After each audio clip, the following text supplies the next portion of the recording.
నా పేరు డి బద్రీనాథ్. నేను 5వ తరగతి చదువుతున్నాను. తెలుగు అనేది ద్రావిడ భాషల కుటుంబానికి చెందిన భాష. దీన్ని మాట్లాడే ప్రజలు ప్రధానంగా ఆంధ్ర, తెలంగాణలో ఉన్నారు. ఇది ఆ రాష్ట్రాలలో అధికారిక భాష.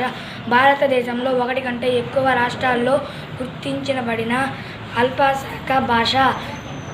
హిందీ, బెంగాలీతో పాటు ఇది కూడా ఉంది. హోదా కలిగి కొద్ది భాషలలో ఇది కూడా ఉంది. పుదుచ్చేరిలోని యానం జిల్లాలో అధికారిక భాష. కర్ణాటక, తమిళనాడు, కేరళ, ఛత్తీస్గఢ్, పంజాబ్, మహారాష్ట్ర, అండమాన్ నికోబార్ దీవుల్లో గుర్తింపబడిన అల్పసంఖ్యాక భాష.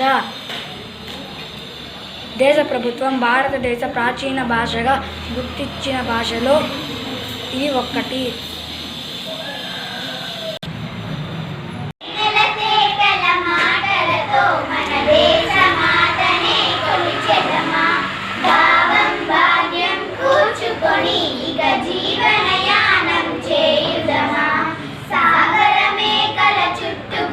సురగంధ చీరల మలచుకొని